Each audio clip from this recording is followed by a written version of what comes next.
We're kicking off this new year of 2021 with my good buddy Mike Herz, and we're going to talk all things elk. Let's do this.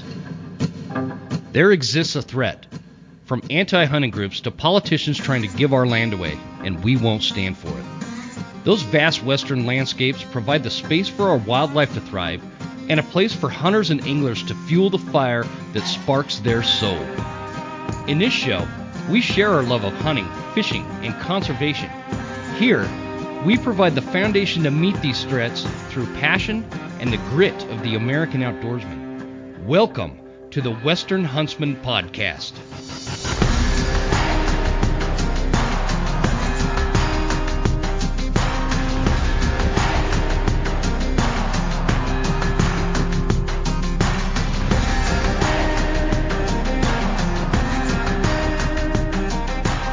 What's happening, everybody? How's it going? Episode number 53. Thank you guys for tuning in. This is Jim Huntsman, your host, coming at you from the Broken Tine studio right here in Hayden, Idaho. Guys, welcome to 2021. We are just rolling right along here. I hope this year's going to be a little less crazy than last year, but so far, it's really not looking that way. So we'll be watching that closely for sure. Today, I got a great episode. My buddy Mike Herz out of Western Washington joins me, and he's a crazy good Roosevelt Elk hunter, and just a great all-around outdoorsman to talk about. We're going to talk a little bit about everything. We mostly focus on elk.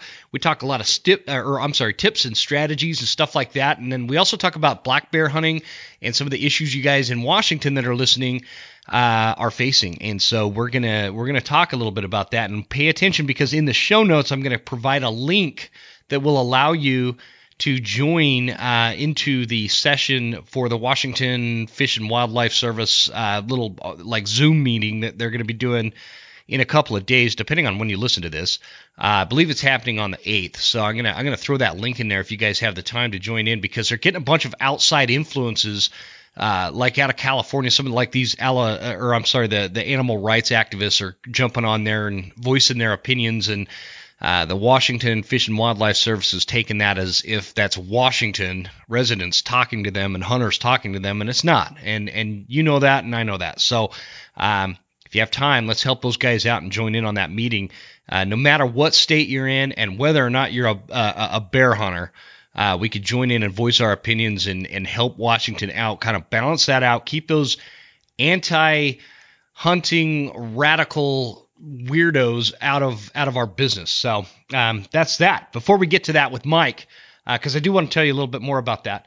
I want to kick the year off with a good start, with a strong start to these trivia questions we've been doing, because we had such a good response.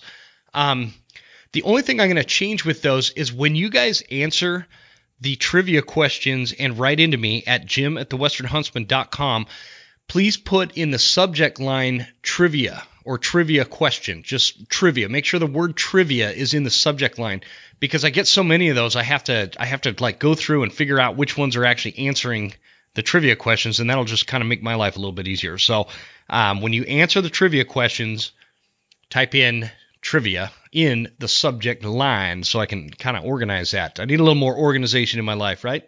Who doesn't? Okay, so we're going to kick it off with kind of a fun one here. The trivia question for this episode is going to be, which elk subspecies has the largest antlers, and which elk subspecies has the largest body? And I'm going to give you a little hint. They are not the same. So write into me, jim@thewesternhuntsman.com, and let me know your answers. So what I do, if you guys are not familiar with this, is I compile all the answers, and I put them into a spreadsheet, and we do, 5 or 6 trivia questions, and then I take all those, and we do a drawing, and I think this one's going to go down in like March. And I was talking to the Dirk over at Phelps, and we were talking about doing like a little elk calling package. And so I'm going to try to keep these ones mainly elk related, but I do have some that are non-elk related, but it doesn't matter.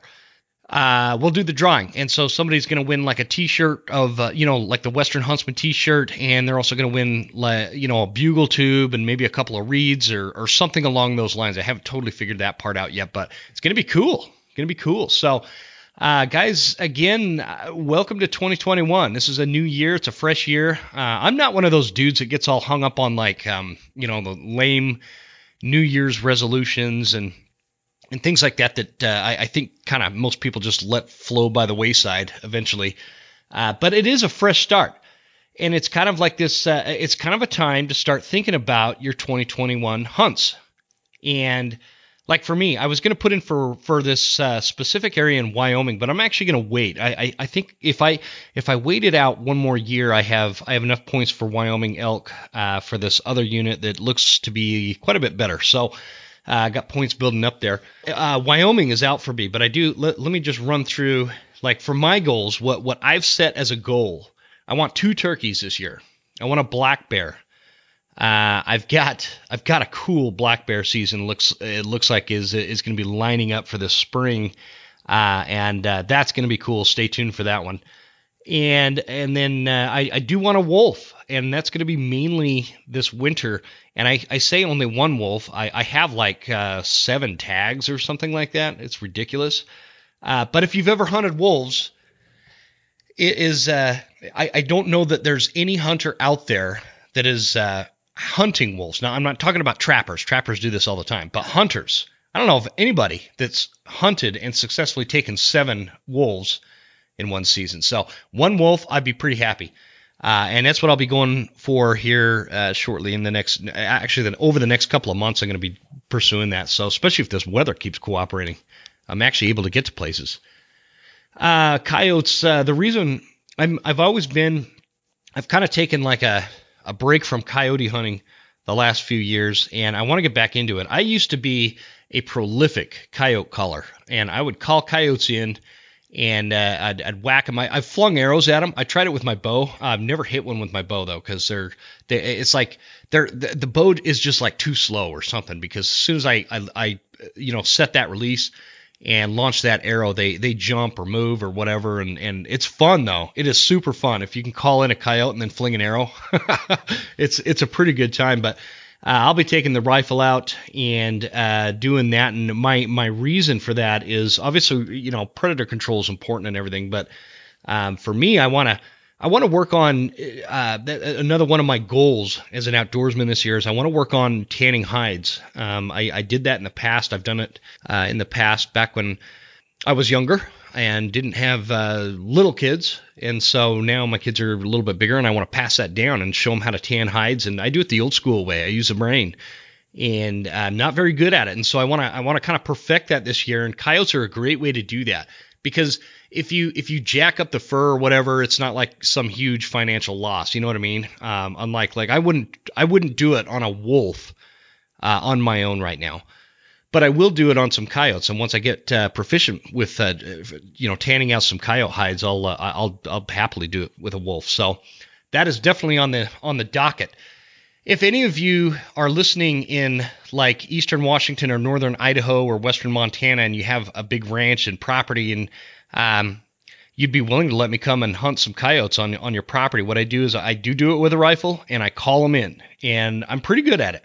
I used to stack yotes up in the back of my truck back in the day when they had a bounty on them, and that's how I would pay for gas and whatever I wanted to pay for at the time. I'd buy hunting gear with it, but they used to pay like $50 a yote, and they stopped doing that, and so I haven't done that in a while. But if you have a coyote problem on your property, hey, I'm your man.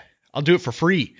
And because I know for like a lot of ranchers and landowners, the coyotes can be a serious nuisance, and sometimes they end up paying people to do it and trap it or go out and trap it, which in all honesty and fair, however you want to put that, trapping is going to be less intrusive and more successful than me with my call. But I can, and if you're willing, shoot me an email at jim@thewesternhuntsman.com, and I will come out there and do what I can to get rid of those wily, rascally old coyotes, that we all love.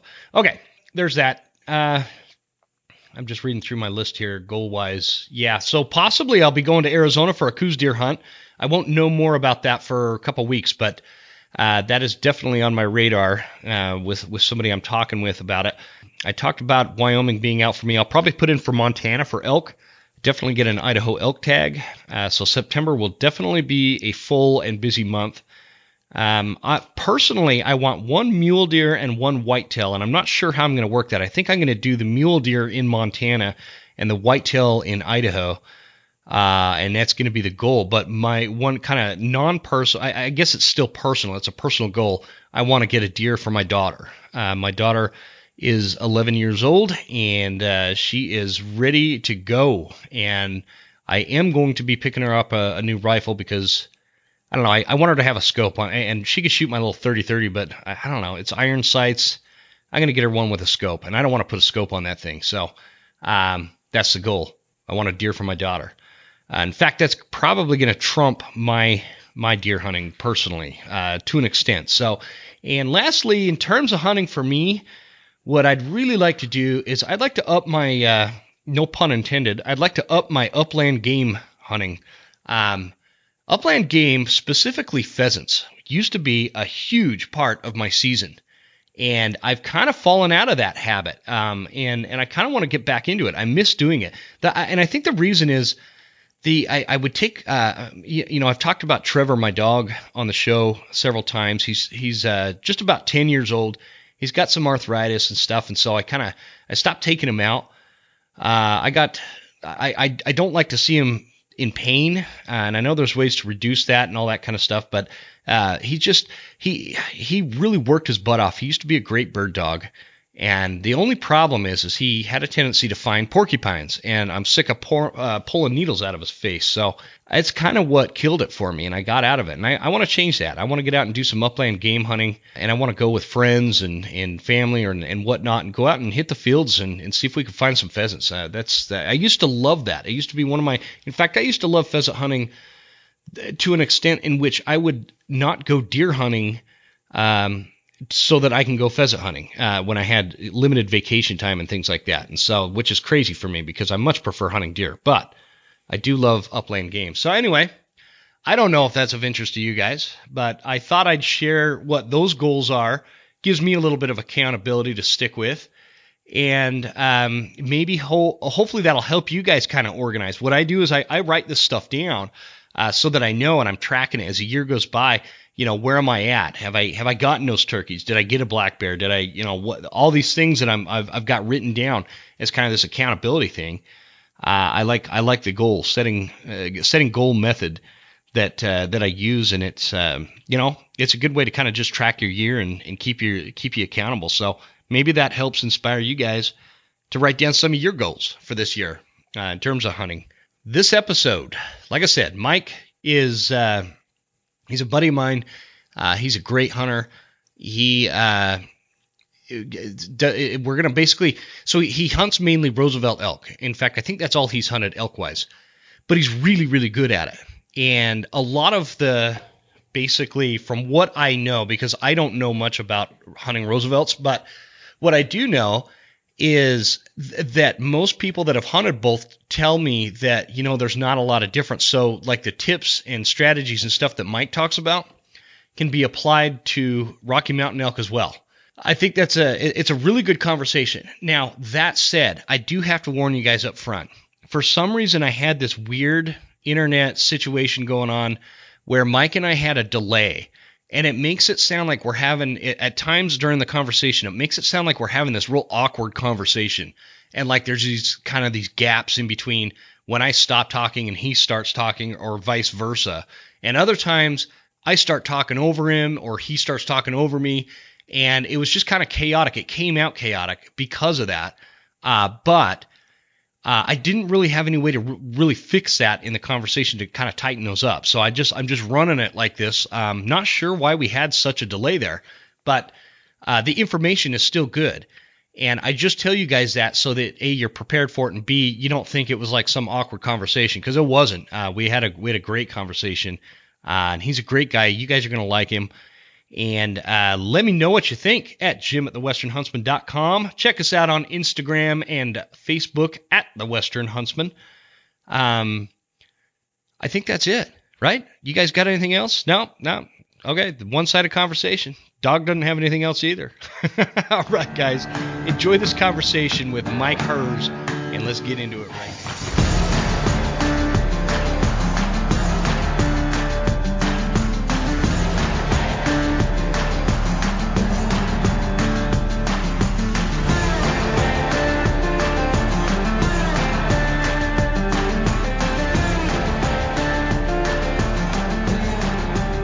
So the story is when they immigrated back from Germany, in German, it's pronounced Herz. Well, when they came over to America, there's no T in it, so no one pronounced it that way. So they put the T in it. Oh, gotcha. And the other part of the family said, we're not changing it, so we're just going to leave it at Herz. So I just roll with it, during football and stuff. They'd mispronounce my name. I just just roll with it. Yeah, it is what it is. I said your name, I think it was on last week's episode or something. And as I was recording, because you wrote in talking about how the moose grow a pound of antler a day during their peak growth time, And Right. And so anyways, yeah, I said your name and I'm like, shit, man, I hope I said that right, because it's kind of it's easy to spell, but it could be totally misleading how to pronounce. Yeah, So no, you did just fine. anyway, perfect, man. All right, guys, on the line today, I have got a buddy of mine that I've known a while, but we've never actually met like in person. So this is going to be a cool conversation. I'm talking with Mike Herz. He's out of Klamath, Washington, and Mike is he's one of those really good hunters. If you kind of, whether you're friends with him on Facebook or whatever, you kind of follow along. He's a prolifically successful hunter, whether it comes to bear, whether it comes to elk, whether it comes to deer, whatever we're talking about. Mike, it is, I'm super excited to have you on, man. I appreciate you coming on.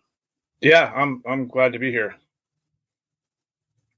So let's start with kick it off like we usually do. Where you from? How'd you grow up? How'd you get into hunting? All that kind of good stuff.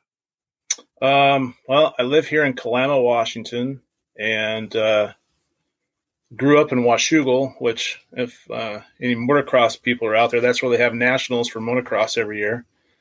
And just started hunting when I was 13 with my dad, and we used to do a lot of, I don't know if we call it road hunting, but we drove a lot on the roads, glass clear cuts, and never really got. Is it road hunting when?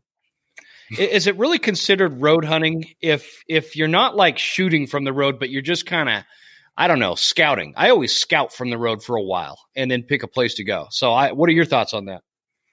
Yeah, I mean, I don't know. I see a lot of guys, the same trucks, the same cars, year after year, driving the road back and forth, back and forth. To me, that's road hunting.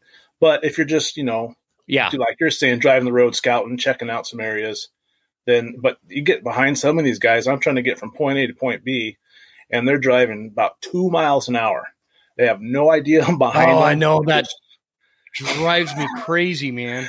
And I'm like, come on, just pull over. I won't stop your hunt. You can continue your hunt. Just let me get on to where I need to go. You're going to be just as unsuccessful being behind me as you're going to be being in front of me. So get out of the damn way. Yeah, You know what I mean? exactly. I'm a pretty driven person, so I want to get to where I've got a pace I want to be. I got that place in mind I want to get there, but I know there's guys that do it and are successful, but I don't have the patience for that. I can't do it. I have to be out and moving. No, I can't do it. Yeah, I'm the same way, man. I feel like I grew in maturity or something, because I'm finally able to spend like 4 hours in a deer blind when I'm hunting whitetails. That's huge for me, because I know there's dudes that could sit all day long, and whether they'll either go road hunting or sit in a tree stand or a blind or something. I can go about 4 hours and then I've had it. I got to move. Well, that's about 3.5 hours longer than I can. I don't know what it is. I always have to be moving, but I'm getting to the point where, like this spot my brother and I found this year during late elk, we saw a ton of big blacktail bucks. And the most effective way for us to do it is start to be in tree stands, because to still hunt them in this particular area is, going to be not very productive. So I think we're going to have to make the Sure. plunge and start doing the tree stand thing. So we will see. I mean, Yeah, that's how I grew yeah. up. That's how I grew up hunting was still hunting. I'd go with my dad, and to his credit, he would, when him and his dad hunted, that's all they did was look at clear cuts, go to the next one, go clear cuts. Well, by the time I started hunting, those clear cuts started overgrowing, and all you're left with was the big timber. And so that's how I grew up hunting, was hunting timber, still hunting ridges, canyons, and just methodically going really slow through the area that we were hunting. And once I started doing that, we started shooting deer. What, so mainly when you were growing up, was it mainly deer hunting, or did you guys do any elk hunting? I think the year I graduated, we drew some cow tags for rifle, and we really didn't really know what we were doing at the time. And we basically were just, road hunting, looking for elk. I think some cows ran across the road in front of us, and that was about the extent of it. When I graduated high school, me and my buddy Jason, we started getting into bow hunting, and that really just piqued my interest a lot. Kind of took a new turn there. Oh man. Yeah. And yeah. I think the first year. Is that when you started calling them? Oh, sorry, man. We've got kind of a delay going on here. Sorry about that. I don't know why the delay's so bad, but we're kind of stepping on each other. Sorry. No, that's all right. No, we'll get through it. I'll tell you, I was really intimidated about calling for a long, long time, and basically I would just still hunt elk, and I think we had some external reeds that we would use, but we were kids, we didn't know what we were doing, and so we would sit in meadows and just still hunt the timber.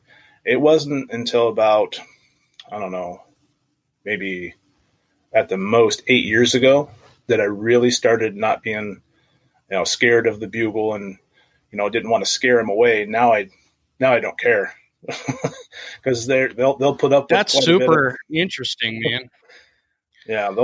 Yeah, that's exactly what happened. When I got out of the service and started elk hunting again, this old timer I was hunting with was like, yeah, don't use a bugle. All you do is scare elk away. That's all that'll happen. So just use cow calls. And so I'd go out there and I'd be super timid with cow calls too. So kind of the same thing with you, huh?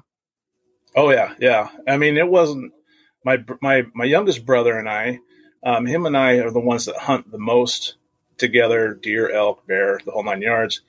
But I mean, I've got that reed in my mouth 24/7 all the time, September all the way through the end of December when we're elk hunting. Not so much as in December when the late season is, because they've been hit pretty hard. So we'll just every once in a while give a little mew. But in September, we're always using it. So you'll hit that. You'll take your calls out in like the December late archery hunt, huh? Yeah, just cow calls, no bugle. Well, I will tell you this. 2 years ago, it was the craziest thing ever. It was Thanksgiving Day, and there were 2 bulls full on bugle rut fest, tearing up trees, fighting.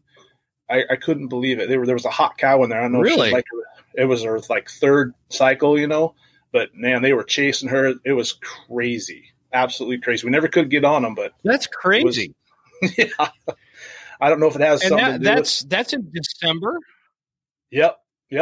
Well, no, it was Thanksgiving. It was Thanksgiving Day, so it just started. Or Thanksgiving Day, still. Yeah. Still, that's super late, dude. I've never heard him screaming that late in the year. I cow called a bull in December. It was like December. It was the 16th. It was the last day of our late archery here in Idaho. And there was like this 5x6 kind of up above me on this. He was kind of side hilling like 80 yards up from me. And as archery, I had to get closer, but I was maxed out. The timberline was right there. I couldn't go any further or he'd bust me. And so I started cow calling, and it kind of changed his direction for a minute. And he was thinking about coming, But he just ended up. He's like, no, I'm not. It's not worth it. I'm not walking down there. It's like 2 feet of snow. Oh yeah. So I've just always been curious how that works in December with your calls. Yeah, I just very, very little, like if we're going to go through a bunch of a brush or something and we're making a little bit more noise than normal, we'll hit them a little bit, just kind of if there's something over the edge that we can't see, just kind of put them at ease a little bit. And that's what happened with the cow that I shot this year. They were out in front of us, and we couldn't see where they're at, and we had to walk through these stickers.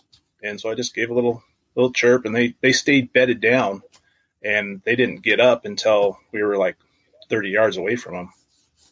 So it definitely does cool, help. man. I think it's in moderation. Yeah, yeah, I think you're right. Totally. It's just always been a thing. I've only called them since. Well, I'm like you. It's only been about, I don't know, 5 or 6 years since I've been actually bugling bulls in.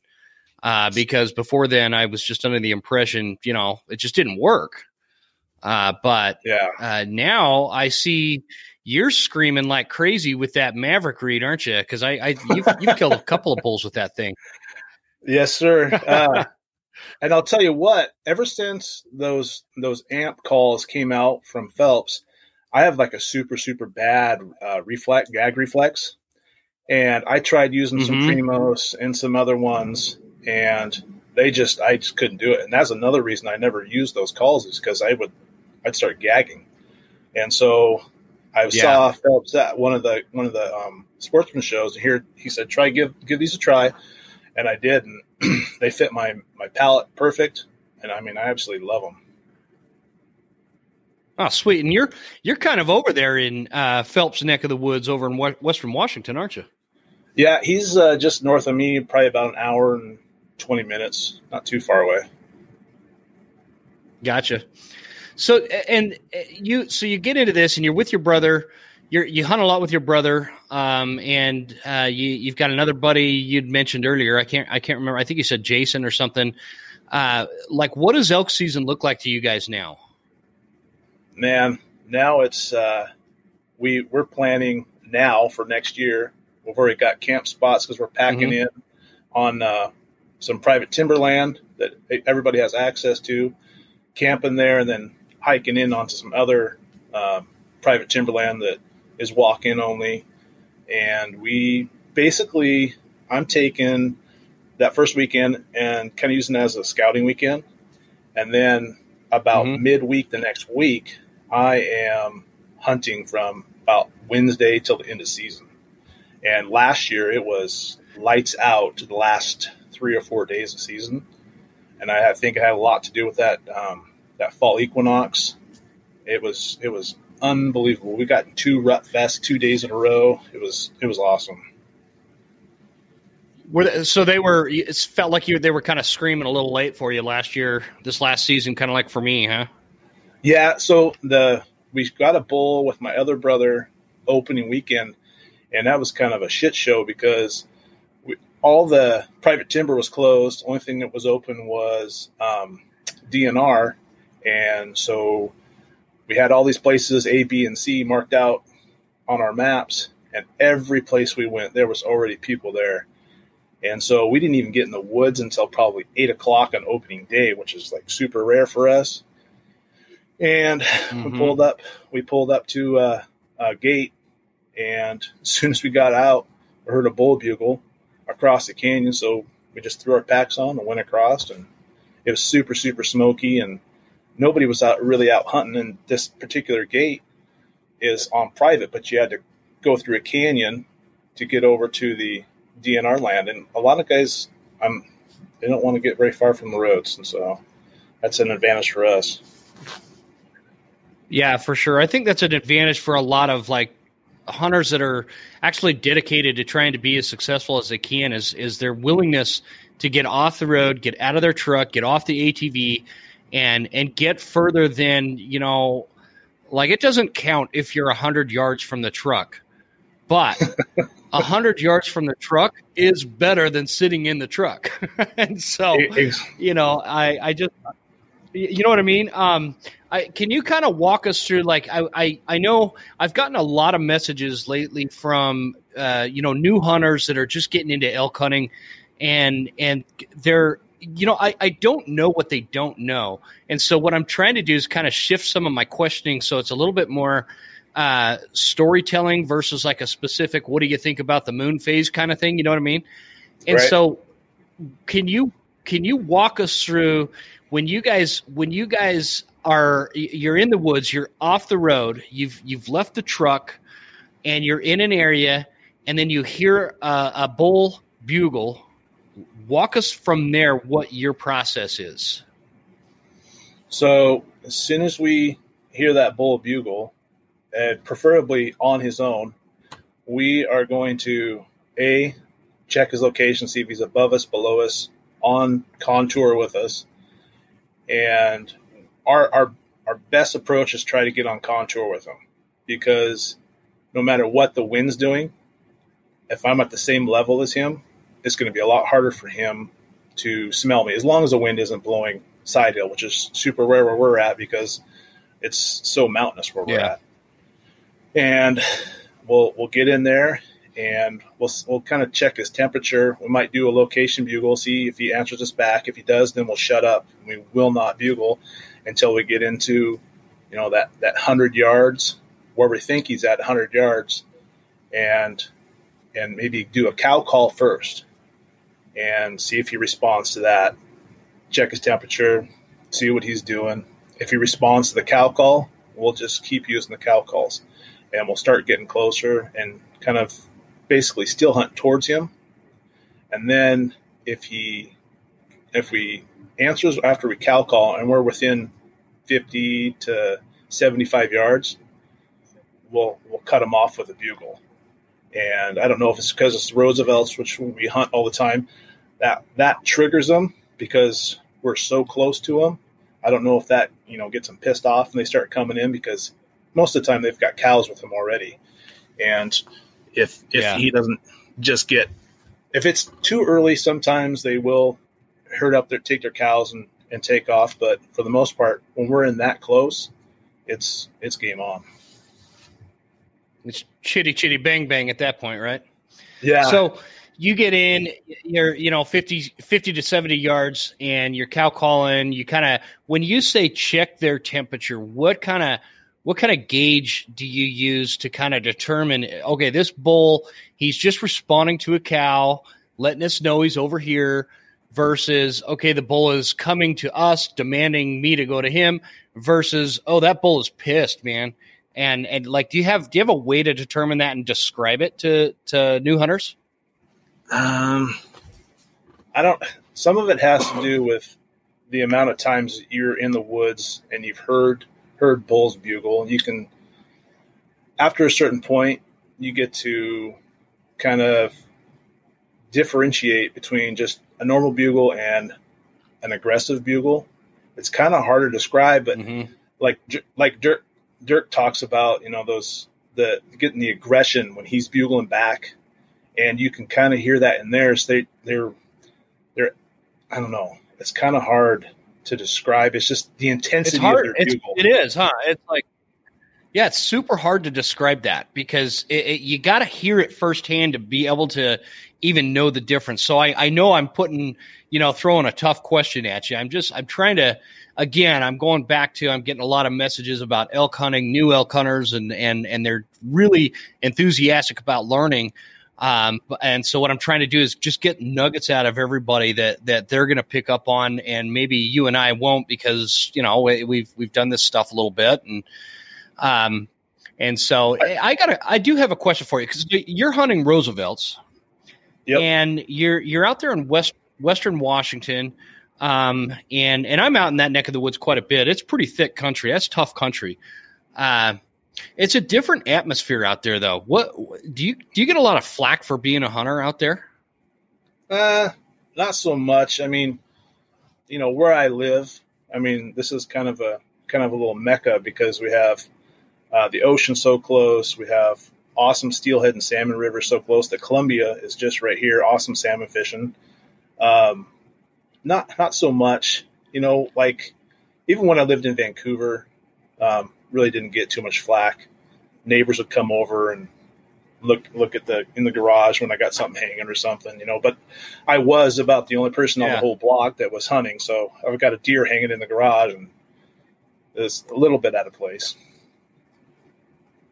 It's kind of a good thing, man, because there's like, if you go up that corridor, that I-5 corridor up into like the Seattle area and stuff, you think of all the people that are there. It's a good thing for for Washington and everywhere else that hunting's not super popular, because it's crowded enough as it is, right? And I feel like that's one of the biggest things that's changed for hunters is just the crowds we experience when we're out there. What does that look like over in Western Washington? Is that something that you've seen an influx in? It's this year, because it has to be because of this COVID thing. We've seen more people, especially early archery. I have never seen so many people out in the woods. Well, not in the woods, but on the roads. I mean, every place that we usually would pull off to go hunt, there was somebody there. I mean, I could not believe it. But like I said, once you get off the roads and start hiking, we never ran into anybody. We never called anybody in, which is always a fear. But a lot of times, I did. we take mountain bikes and we go to closed roads that are gated, but they allow walk in or bike in. And we bike in, we get into what we call the Goldilocks zone, 3 miles, and we're usually into animals, no people, and the steeper it is to get in there, the less chance of anybody coming in behind you. And we've got trailers now. We've really gotten away from just hunting right off the road. We'll bike in up to 6, 7, 8 miles and hunt.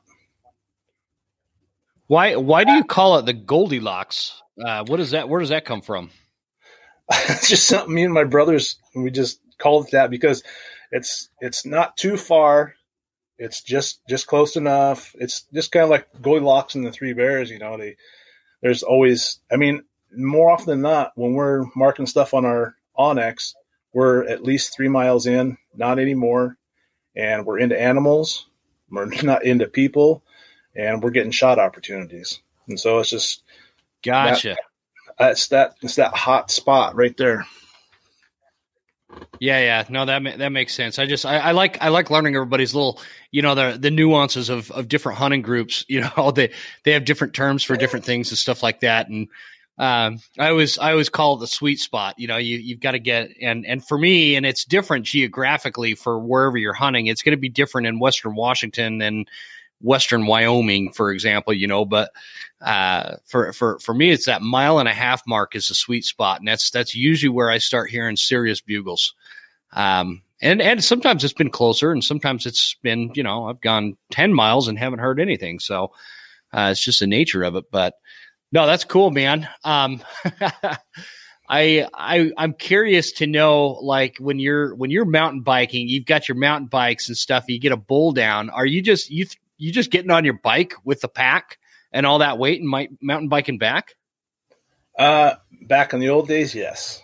And it by the time my brother and I, we did that, well, I'm not going to say old days because we just did it 2 years ago. We were stupid. And I shot a bull on opening day. And if we would have just looked at our Onyx a little closer, where I shot the bull from there to into this old skid road was less than 1/2 mile, but we got this bull cut up 6 miles one way, go in, drop that off, come back. We did 36 miles in a day packing that stupid bull out. And let me tell you, by the time we were done, we were just completely dead. We didn't even hunt the next day because we were so spent. But I think was like a month later, my brother and I started crying because we realized that road was only 1/2 mile from where I shot that bull. I'm like, we've got to start looking at our maps a little closer. That's brutal. God, yeah, that's brutal, man. He was cramping up so bad on I think it was the second trip out. I didn't know if we were going to be able to get back in. And in hindsight, we didn't have to go take that bull out in one night. We could have left it, it was cool enough at night, but we're so driven. We want to hurry up, get this bull in the cooler, and get back out hunting the next day. But I mean, it almost killed us. So we learned a little lesson there. Yeah. Yeah, 36 miles, dude. I probably wouldn't be hunting for like 3 or 4 days after that. So, I mean, that's a lot of work. Granted, it's on bikes, but still, by the time we were done, we were walking our bikes on flat ground. It was pretty brutal. Yeah, I think one thing that I've got a mountain bike and everything, and I very rarely ride it. And so when I do, I've noticed you think, oh man, it'd be cool to have a bike to go run these trails and get back to where I want to, like you're talking about. But the thing that I fail to realize sometimes is when you're riding a bike, you're using totally different muscles than when you're just, humping into the backcountry with a pack on foot, and so that's cool. Because we've got areas like that. I'd like to try that. I wouldn't mind trying. I'd have to upgrade my mountain bike though. Well, I have a trailer. It's a Baku trailer, and I've had it for 2 years. But the last 2 years, we haven't shot anything where we could use them because the spot we want to use them, they were doing a bunch of logging. And so that cow I shot this year, we ended up having to hike it out the road instead of using our bike because it was in such a steep canyon that it was no use. So, and have you hunted anywhere besides Washington? Do you ever travel out of state and go after Rockies or anything like that? Not for elk, but for deer, I've been to Idaho, and Utah has been a pretty hot spot for us the last few years to go and hunt. Oh, no kidding. Yep. You're chasing mule deer down in Utah? Yeah. Just south of Salt Lake, down in that area down there. It's totally I know where you're different talking. country. I probably know. Yeah, it's a totally different country than what we're used to. And the first year I was down there, I got lucky, and my brother was running up a ridge and pushed a buck right to me. And I was like, man, there ain't nothing to this mule deer hunting. And then I learned real quick the next year that it wasn't that easy, and it took a lot of glassing. And I've gotten a lot better at that, a lot more patient. Winter is a great time to get stocked up, geared up, and dialed in for this coming hunting season coming up in 2021. So I want to save you guys some money. And first off, let's start with Hoffman boots. Hoffman boots are the boot of choice at the Western Huntsman, and Hoffman boots used to be like this little North Idaho secret with their hunting boots. But these boots are great boots. They won't cost you as much as some of the other top name brands out there, but they are every bit as good. And to save it even a little bit more money, I want you to type in the promo code Huntsman10 to save you 10% off at checkout. Now, I got to give you a fair warning real quick up front with Hoffman boots. They're like 6 weeks out right now on orders because everybody is jumping on the Hoffman boot train, and you should too. Next, I got Scree Gear, extreme mountain gear. This high-performance hunting attire and gear is specifically tested for camel patterns throughout the North American continent, and it's backed by a great company. Guys, Scree has a great history. I tested this gear all last season, and I put that gear through the ringer, up and down, left and right, to and fro.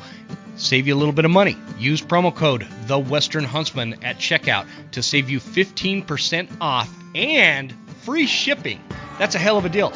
Check out Scree Gear, ScreeGear.com. It'll be in the show notes. Last and certainly not least, Phelps Game Calls, the choice, the selected call company of the Western Huntsman officially for 2021. Guys, there's some big things happening with Phelps Game Calls, and I can't say enough good things about this company. What a story. Started in just like this workshop, and now it's one of the premier hunting call companies out there on the market. And if you haven't tried Phelps Game Calls, you're really missing out. You really are missing out on those diaphragm elk reeds. They are amazing, and the amp frame is an absolute game changer. Check it out at Phelps.com and use promo code Huntsman10 at checkout to save you 10%. Let's get back into the conversation, guys. Thank you to our sponsors, and thank you for supporting our sponsors. Here we go. Dude, well, if we should talk when we're not recording about Utah, because I've got some honey holes in Utah I could share with you. Really? If you're talking about where I think I grew up in Utah, and so I've got some really good spots down there. And I think I kind of know where you're talking about. If you're south of Salt Lake a bit, there's only a couple places you could be going from, if you're not going too far south. Anyway, Yep. No, not too far south. yeah, that's great But country. no, It's great country down there. I Are used, you? Go ahead. Oh, I was going to say, yeah, we used to hunt. My buddy Jason that I mentioned, his dad and him bought some property in Idaho off the Little Salmon River, and we used to hunt up in there quite a bit. That was always fun. Mm-hmm. Yeah. Well, now you need to come over to Idaho and shoot a bear with me, man. Heck yeah. I definitely would do Yeah, that. I want to talk about that. Bear hunting is coming, man. That's the next thing on the dock, and I'm going to be doing some predator hunting this winter between coyotes and wolves and whatnot. But I'm pretty excited about this spring bear. I feel like last year I kind of gave it a half effort. It was really my first year going crazy chasing bear, wanting to because I was like what you were talking about before we started recording. I had a bear tag, and if I ran into a bear, I'd shoot it, kind of thing. But to actually just go on a bear hunt is something else, and it's going to be, I think, something that is going to take over my springs, the spring obsession. Because we were talking about watching those videos that Brian Call and Ryan Lampers make on their bear hunts, and the way those two dudes do it, they're so dang proficient, man. I mean, they're like a well-oiled machine how they go after those bears. Where me, well, I won't say that on the air, but the saying with the monkey and the football and all that kind of stuff, that's my bear season. And so, anyways, you got into bear hunting, like you said, 2 or 3 years ago, and you've gotten a bear. And bear hunting's a little tricky in Washington, and it sounds like it's going to get trickier. And we should talk about that for a minute. Yeah, the fall bear season, is over the counter, and anybody can go and hunt, and you can shoot 2 bears in Washington. And the spring bear hunt is a draw hunt, and their wildlife commission just had a meeting here maybe 2-3 weeks ago, and it was brought up on the Meat Eater podcast about outside influences not being happy with the spring bear hunt and voiced their concern about it. And the commission, I don't know why, but they weighed in and said that the public did not, really approve of this bear hunt. Well, it's not the Washington public. It's some out-of-state influences from California that, their end goal is to get rid of all hunting. But this, we don't have any hound hunting here in Washington. We don't have any more baiting anymore because of outside influences. And, it's just a death by 1,000 cuts. And guys got to get on board and start realizing that, you may not hunt bears, but there is going to come a time when they're coming after what you are hunting. And if we don't galvanize now and start stopping this stuff. So everybody's got to get on board with it, whether you're a bear hunter or not. It's hunting in general. That's a great point that you make, man, with the death by 1,000 cuts. And that's exactly how they're going to do that. And the thing is these people that have no sense of reality in terms of what the wilderness of like somewhere like the Pacific Northwest is, right? They have no idea what an ecological balance is in these forests of the Pacific Northwest.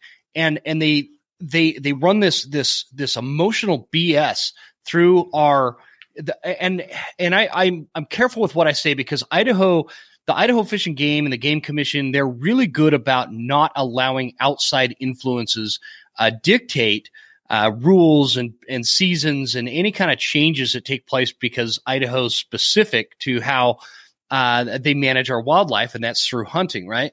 And so we're lucky here with that. That does not mean that it's not an issue and can't turn into an issue down the road and in the future. But you guys in Washington, you have this great.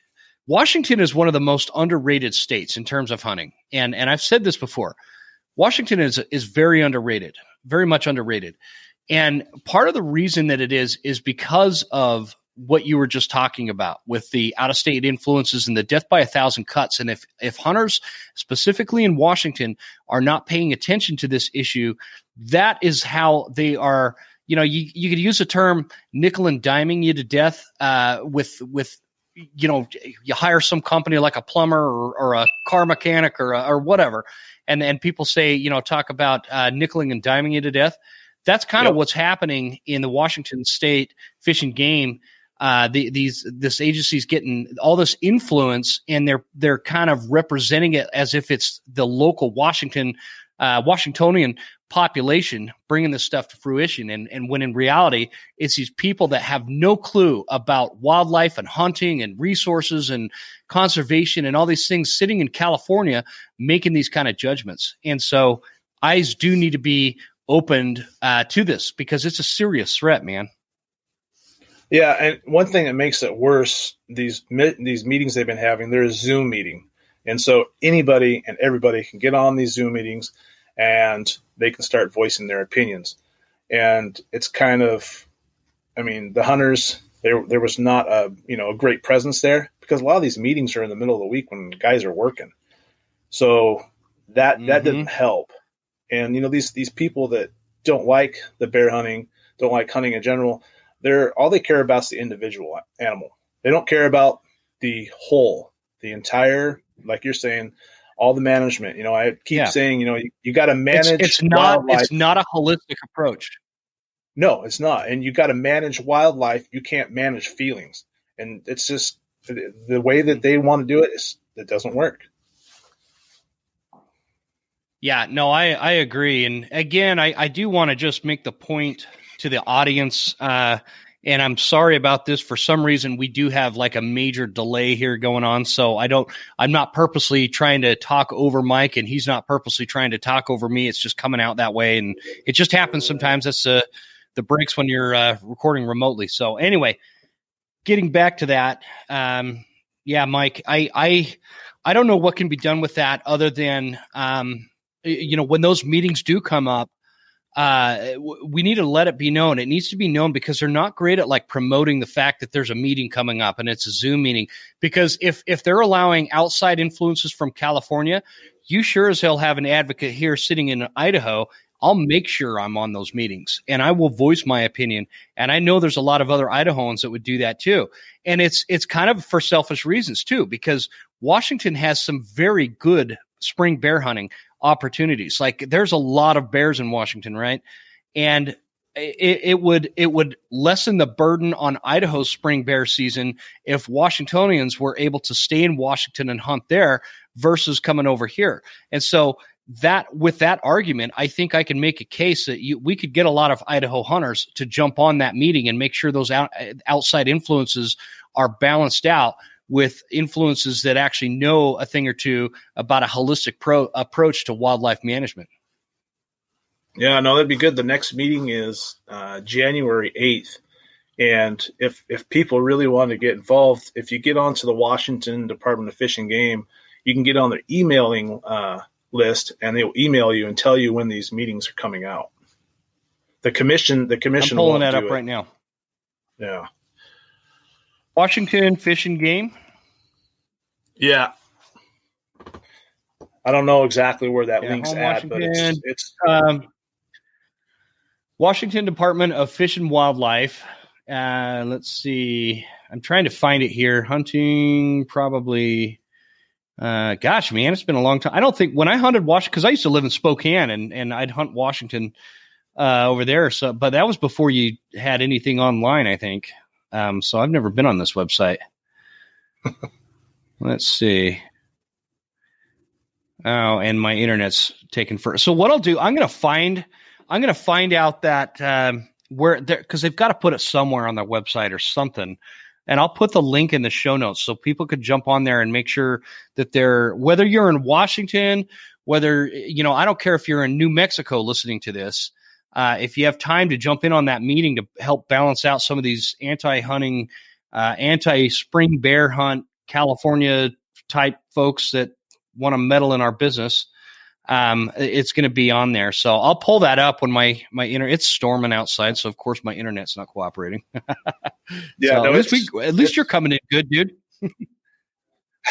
It's storming pretty bad here. It's pretty windy and of course rainy like it always is. It's crazy. It's raining here, dude. No, it's raining.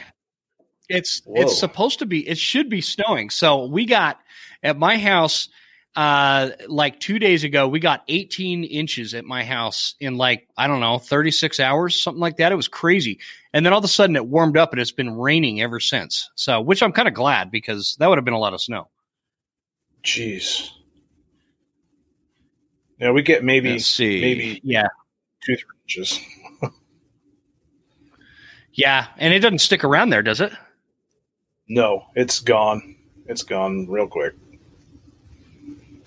So overall, as a hunter, where you're at and kind of your perception, what do you see as whether it's within the hunting community or just as a whole society in general, what do you see as problems that need to be solved and threats that need to be acknowledged for hunters?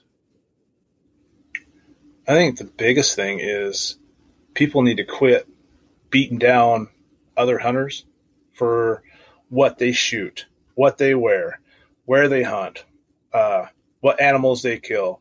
They go on these threads on Facebook, and I don't even post anything on there anymore because it's just like a beatdown fest of if you don't hunt that way, if you don't wear those clothes, if you don't shoot that gun, if you shoot a certain deer, if it's not, a gigantic buck, people are beating down people. And when you get new hunters in, that's not what you want to do. You don't want to beat somebody down because I don't know how you are, but when someone just beats you down, you don't even want to put any effort out. You just want to just give up and walk away. And it makes me want to keep to myself too. Exactly. And, I'm not saying you're going to be sharing your honey holes, but knowledge, just basic knowledge so that you can help somebody so they don't make some of the big mistakes that you did and help them a little sooner, kind of take some of the steps out of learning. Because people don't have people like my dad or my brothers to help them learn things, and they're coming into this thing cold. I know how guys are, and they don't want to give up their tricks and trades. I get that, but a little bit like people asking about packs or a gun. Is this a good gun? And people just blow them up, and then they don't want to ask any more questions. It gets getting ridiculous. It's getting worse, in my opinion. It is. It's getting a lot worse, man, and it's something that has been concerning me for a long time. It is getting the only positive thing that I see from hunters, on Facebook that I get a kick out of, and it's kind of off topic, but I want to circle back to that. But did you notice during December, dudes are wanting to share their living room Christmas tree setup, but they're always aiming the camera just to get the big buck on the wall or the big elk on the wall to make sure that's in the picture. Yeah. Oh, check out our Christmas tree and plus I've got that big 5.199-inch buck up there. Yeah, so I'm kind of guilty of that. Not that I had something on one of these pages. I am too. I saw a post, and this guy's got these deer on the wall. I didn't care about the deer. I wanted to know what his wall was in the back, where he got the wood for it, because I want to do the same thing. And downstairs where I've got all my stuff, it looked really cool and nothing to do with the racks. Yeah. No, I've been guilty of that too. It was just comical the way it was going down. Like they people weren't even picking up on it, but I noticed it. They're like, they could have taken a really good picture of the Christmas tree, but instead they went way back so that the elk, the bear rug, and the mule deer and the whitetail, that's all in the picture. It was pretty funny. But yeah, getting back to what you were talking about, it has gotten super ugly. And that's that kind of infighting amongst hunters. That's going to bite us in the ass in the end. And like you said, nobody's trying to give, or, well, I'll take that back. Some people are trying to get spots, and I get that. But I tell you what, I wish when I was like 17 years old or 20 years old or whatever, a lot younger than I am now, I wish I had access to things like the advice of several thousand hunters across the Western United States to ask on a page like Elk Addicts, or Is It September Yet, or whatever. I wish that was available to me back then. And I wish things like these podcasts were available to me back then. And all that stuff, because not everybody has a great hunting mentor. And so that's where we go wrong, though, because now I'm noticing a lot less people. It's turned into less of a, hey, what do you suggest for this, and what do you suggest for that, and do you have any advice for me, kind of thing, because they just get verbally abused once they do that. Now it's changed into this thing where, look, I shot the biggest buck, I shot the biggest bull, I've got the most likes, and all that kind of stuff that is just kind of turned it ugly. And I don't know what to do about it, man. Like there's not a decent answer in my mind as to how to help people fix that other than talk about it on this show. Yeah, no, I totally get it. I mean, the podcasts are awesome. But like the online courses, those have really helped, I think, a lot of people who were, getting shut out on these Facebook threads. Yeah. Give up. It's like, the Elk Collective and Elk 101. That Elk Collective that Dirk and those guys did is, I mean, I can't believe how many modules. I didn't even get through the whole thing before season started. And they keep adding more and more stuff to it. And there's a ton of information that if people have questions, I guarantee they're going to be on that stuff. Oh, for sure. It's going to be in there. And plus things that like let's say you're a new hunter, things that you won't even think to ask are going to be on those kind of platforms. And then what makes me nervous is Dirk's like, oh yeah, we're going to, it's not just going to be a one-time, thing and then it's done. We're going to keep adding and updating content. And it's like, dude, you got to wait, man. I haven't even caught up with all the stuff that you've already put on there, and let alone whatever you're going to put on there for this year. It's a lot. And it's like that. There's a lot of those resources, and I talk about them almost every episode, and those resources are out there. Can you imagine? Like, I think you and I are pretty close to the same age, but like when we were teenagers, if we had something like the Elk Collective or like Blue Collar Elk Hunting or like Elk Calling Academy, all those resources that you were talking about. Can you imagine if those were at our fingertips when we were like 17 years old? I would have ate that up. Yep, exactly. I would have dropped out of high school. To go through those. Oh yeah, it would have kept me out of a lot of trouble too. Yeah, me too, man. I spent a lot of time getting my 1977 Chevy pickup stuck in the mud, and like I think I'm past the point of what do they call that? The statute of limitation or something. I used to go up to these construction sites and ram porta-johns with my pickup truck, and I got busted doing that. And you do that. We'd get going, dude, like 35, 40 miles an hour with I had this big steel custom bumper on the front of this pickup, and I had a lift on it and all this stuff. Get going 35 miles an hour up on this subdivision they were building at like midnight, and we'd slam into these porta potties and they'd just fucking explode. And anyways, I got busted one time. The cop knew. They finally caught onto it, the fact that we were up there doing that. So they were just kind of laying in wait in the shadows one night and busted me. If I'd have had those resources, I'd have been busy studying how to elk hunt versus hitting porta-johns. That's the kind of trouble I used to get into. Oh yeah, we used to do mountain parties, and I I shudder to think about my boys. I don't. They haven't told me all that they used to do, but I know that those stories are coming. Well, it's probably good they haven't told you. You probably have a few less gray hair since they've kept it quiet so far. Yeah, no, they just give me little bits and pieces so I don't have a heart attack, I guess. Yeah, I've told some doozies to my parents. They once I got older, and I'm telling them, they're like, what happened that one time they bought this Land Cruiser, real fancy back in the '90s. A Land Cruiser was pretty damn fancy. It's a high end car, whatever, and they're like, why was the Land Cruiser all muddy on the undercarriage, but the rest of it was super clean when we got back from our trip we went on?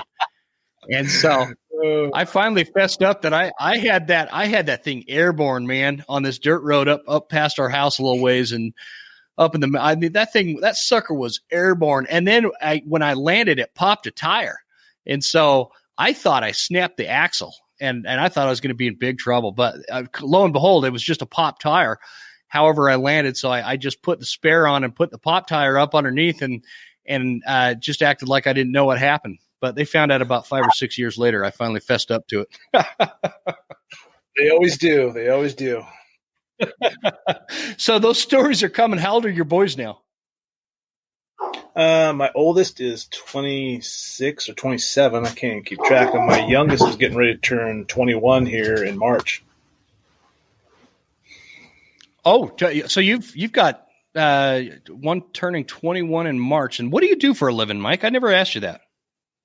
I am a structural ironworker. Oh, cool. I'll bet. Yeah, you stay pretty busy out on the west side doing that kind of stuff. Yep, yep. It's been a good career for me. I wouldn't let my kids do it, but I don't have to worry about them up on the iron. Do your boys hunt with you? My oldest boy, not so much anymore. He's been so busy with work.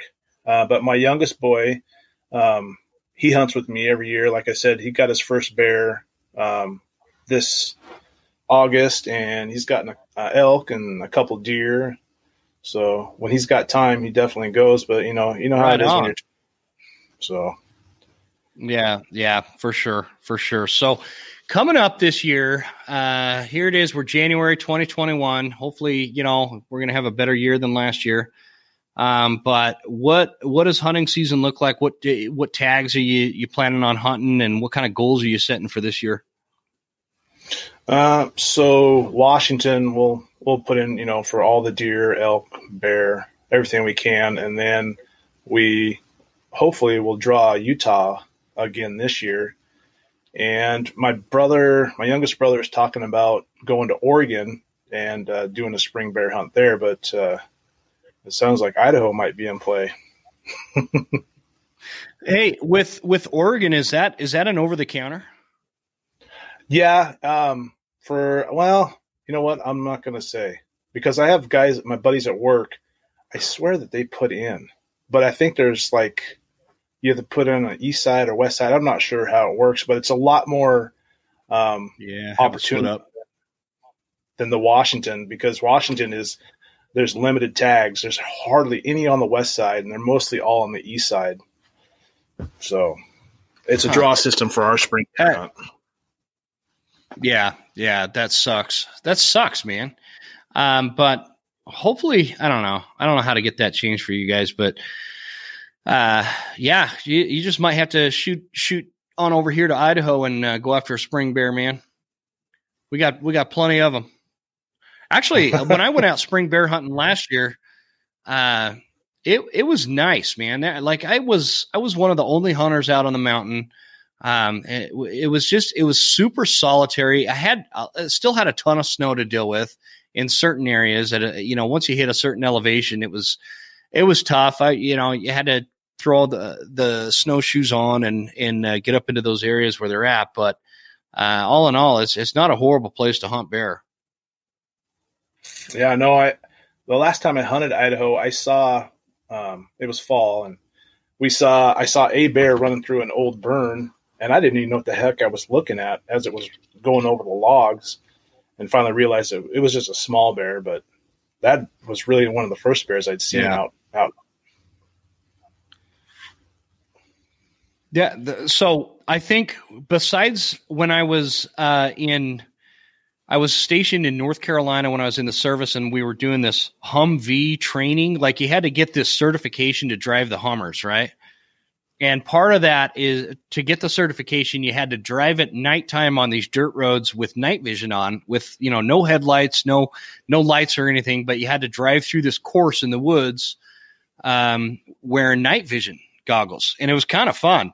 I ran over this tree and knocked the tree down, and like it didn't even slow the Hummer down. It wasn't a huge tree, but it was still cool. But anyway, the first time I ever saw a bear in the wild was that night. Like 4 little teeny black bears go running across the road. And in North Carolina, coastal North Carolina, they're little. They're like, they're like raccoons on steroids is kind of how I like to describe the bears in North Carolina. They're just teeny. And then after that, I saw bunches of them when I hunted Washington, in eastern Washington, to include a grizzly bear once up kind of in that Colville area. Yeah. And so that was cool. That was cool to see. I don't think there's a ton of grizzly bears over there, but I happened upon one once, and it was a small one. But anyways, now I see them all the time. But it's cool how that works too.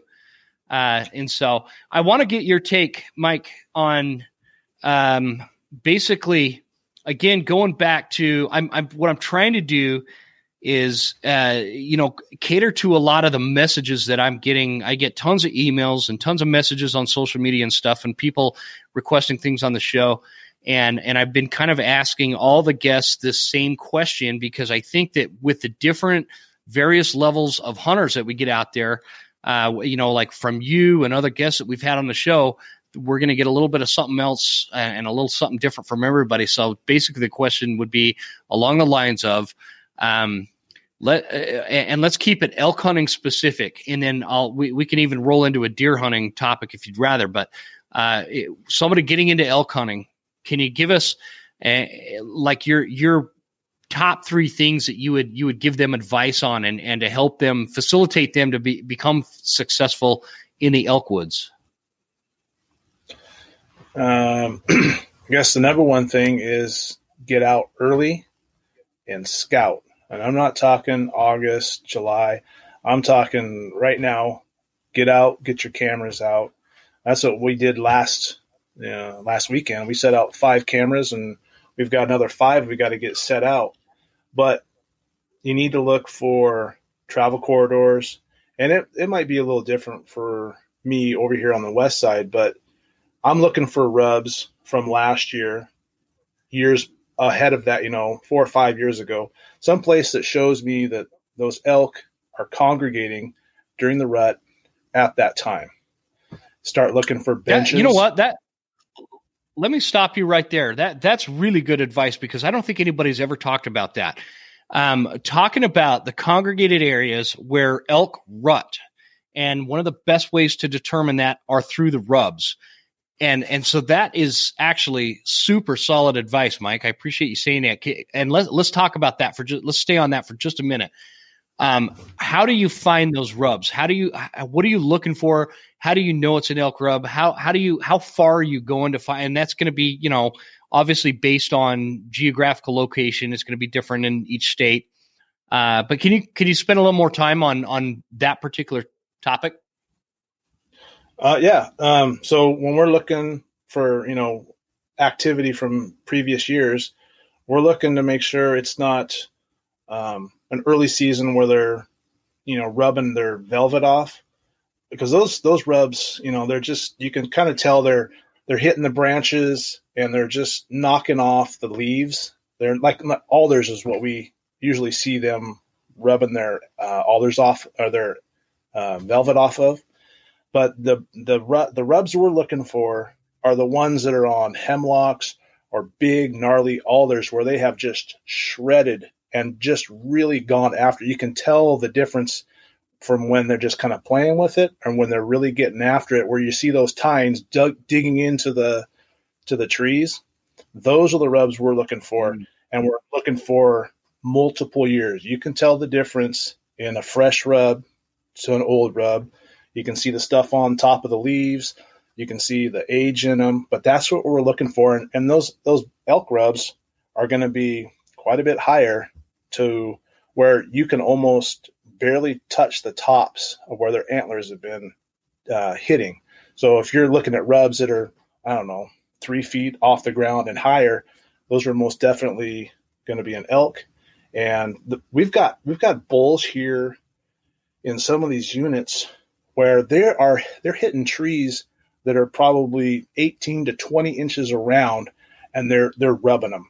And when we first started seeing those, we were hunting. I turned to my brother. I said, "Are you kidding me? I can't even reach as high as he's going up with his antlers. I'd really like to see this." I love that. No, yeah, that's cool, man. But that's the biggest thing that we look for.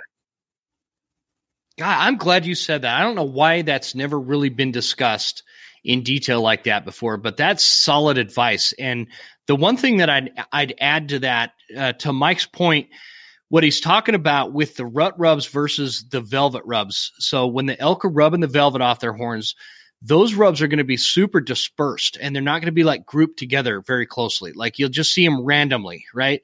Where a rut rub, where they're actually marking a tree, there's going to be multiple rubs in the area within. And when I say an area, I'm not talking about a small area.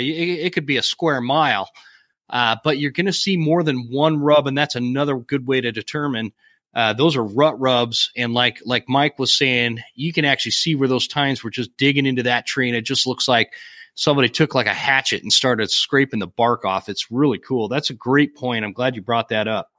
All right. So that's number one. The next is going to be areas in September that the cows are going to congregate.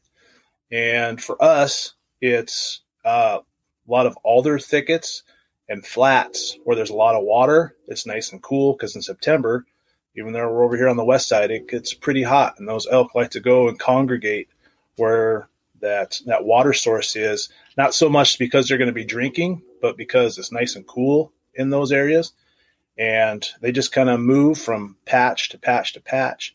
And when you're in there, and I don't like to go into where I'm hunting in August. I will stay completely out of the areas. I mean, that's not to say that someone else isn't going in there, but me personally, I like to stay away from those areas because September's coming soon enough and those elk are going to get pushed around and called to. So I'm with you on that. I don't want to habituate them to my activity, but you can tell when you're in there in September, just start taking mental notes. Okay, this is a good spot. There's a lot of sign. There's a lot of rubs, and those cows are in here. And in September, wherever you find the cows, you're going to find the bulls. Great stuff, man. That's awesome. You got another one? Yeah. So one thing that we like to do is everybody else is heading back to their rigs. They're heading home for the night. We will sit and listen. And we will locate bulls, and when they're bugling, don't bugle to them, just listen. And we will start marking spots that night. So in the morning, we have a game plan. We know exactly where we're going and getting in on those elk.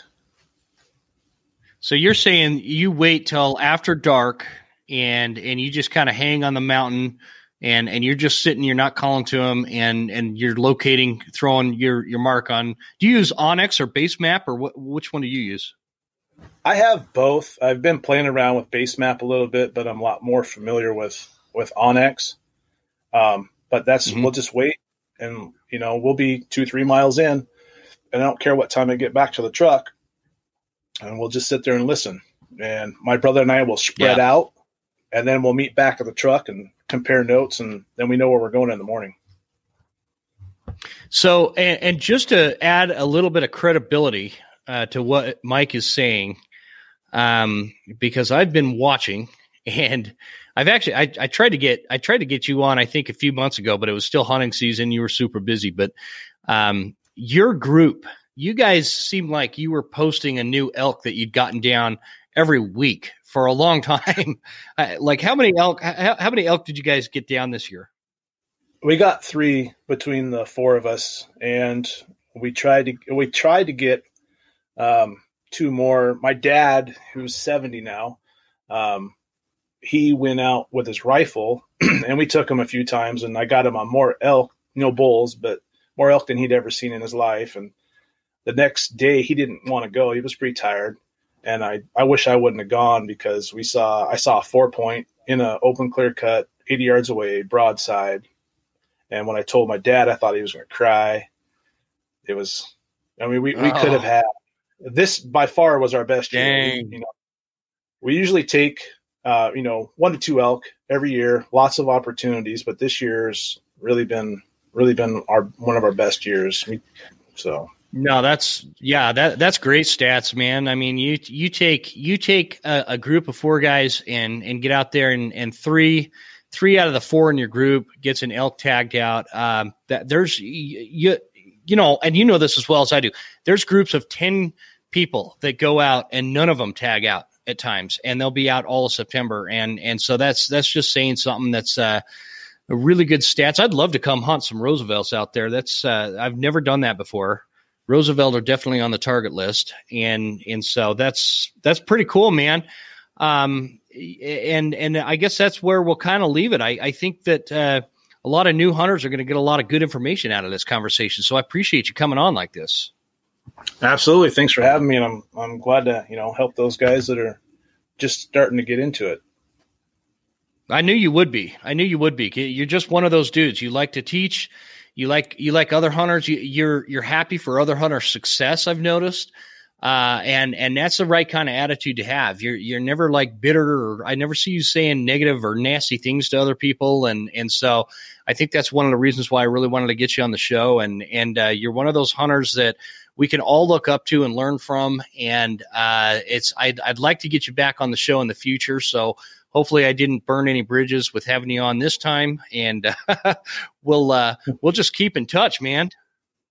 Absolutely, buddy. And definitely if you're looking into Roosevelt and you want to head over this way, I'd be more than happy to let you tag along. Oh, that'd be great, man. Don't tempt me, because I'll take you up on that for sure. I love it. We can hunt from September all the way through the end of December. Hey, that's a good season. I like that idea. Well, cool, man. And it's OTC, buddy. I love it. And I have already checked. I'm actually, because we were talking about that bear issue, I'm already on the Washington Department of Fish and Wildlife, so I'll look into see what the prices are and all that, and we'll have to hook something up. Right on. That'd be fun. Cool, man. Well, thanks again for coming on. This has been a great talk. Thanks. I really enjoyed it.